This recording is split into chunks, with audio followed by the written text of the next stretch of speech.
Hello, everybody. It's Friday. That means it's time for another topic of the week. First things first, last week's video. First of all, I know it was very quiet. I apologize for that. Uh, the wrong microphone was on. Sorry. It won't happen again. This should be back to normal volume and you should hear everything fine. But last week's actual topic on the Firestorm Allegiance abilities. Lots of different opinions there. Lots of good talks about it. The one video from last week I want to direct you to is to the Sustainable Center's response, because that's right, Ant has renamed his channel back to the Sustainable Center. So, yay, now we don't have to say HR, formerly the Sustainable Center, which is nice.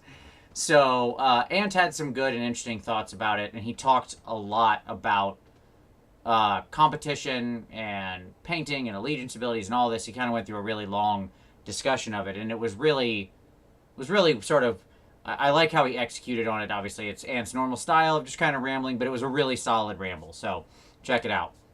That is linked on last week's video, which is of course linked right down below. But this week we have another new product that a lot has been spoiled all over the place. You can watch live games now, and we know that it's going up on pre-order on the 14th.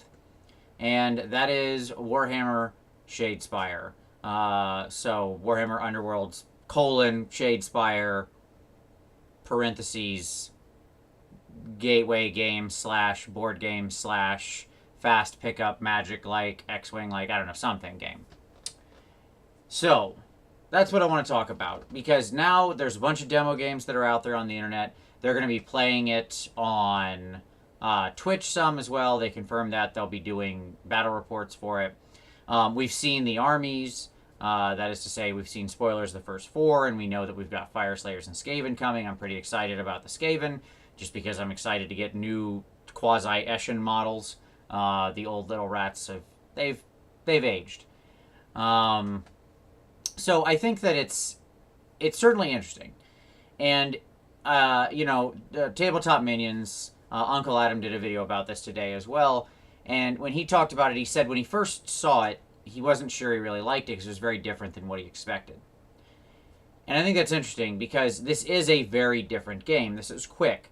Like, a game of this is really 15 to 20 minutes. Pretty easy, including, like, the whole deal from first dice drop on. So it is fast by the comparison of what we're used to. Obviously, I like a lot of the miniatures. I think the orcs look really good. I think the skeletons look really good. I think the Skaven look really... what we've seen of the art of the Skaven look really good. But at the same time, it's a very different play experience, clearly, than what we've come to know, even from anything small like Skirmish or Path to Glory or the lower end models of it. This is much more in the hardcore competitive scene. And they've said they're going to support this with a full organized play initiative. And, obviously the website is up, so you can go check that out. I'll actually link the Shadespire website down below. So if you haven't checked that out yet, you can go take a look and read up on anything that I'm talking about if you haven't seen it yet. And I know there's going to be a lot of, like, tactics and tips and articles on there, that kind of thing. So that's my question this week. It's about Shadespire. Are you interested in this play experience they've offered in this game? They've said we're going to get AOS War Scrolls for this stuff and things like that. And that's all good. Like, I like that because, worst case, I get some new models for AOS. So, hey, awesome. But price point-wise, it seems relatively reasonable. It's clocking in at 60 USD. And it's clearly meant to bring more people into the hobby and sort of play fast games in the game store, be more highly competitive, and more easily suited to a large, organized play system. So... that leads to my questions. 1, are you interested in the game? 2, do you think you're going to pick up and play the game?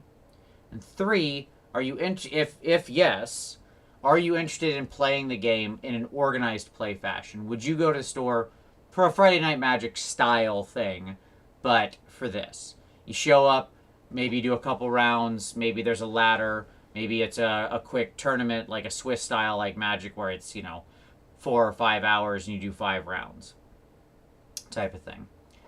It could lead to very interesting and different tournament styles that we've never really had in the sort of Warhammer world because of the speed of this thing. So I'm interested to see how it works out, but I'm much more interested in what everybody thinks of it right now. There's some people that have been really excited. There's some great reviews posted up. I know Tyler Mingle put out a review.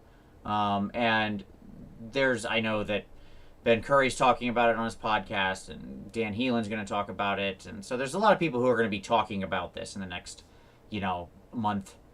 And I think what I'm more interested in is where this goes, because moving onto this footing, this organized play footing, is such a different thing than I think often the very casual, this is Warhammer Day at the game store, you get together and we just kind of play. At least that's often how it is here in the States in my experience. Like my store has a 40K day, has a sort of Age of Sigmar day where the tables are set aside for that thing primarily, but there's other tables you can just show up and play anytime. So I want to know how you're feeling. Drop that in the comments down below, or of course, as always, make a response video and that'll be linked down below. Look forward to the discussion. As always, we'll see you next time.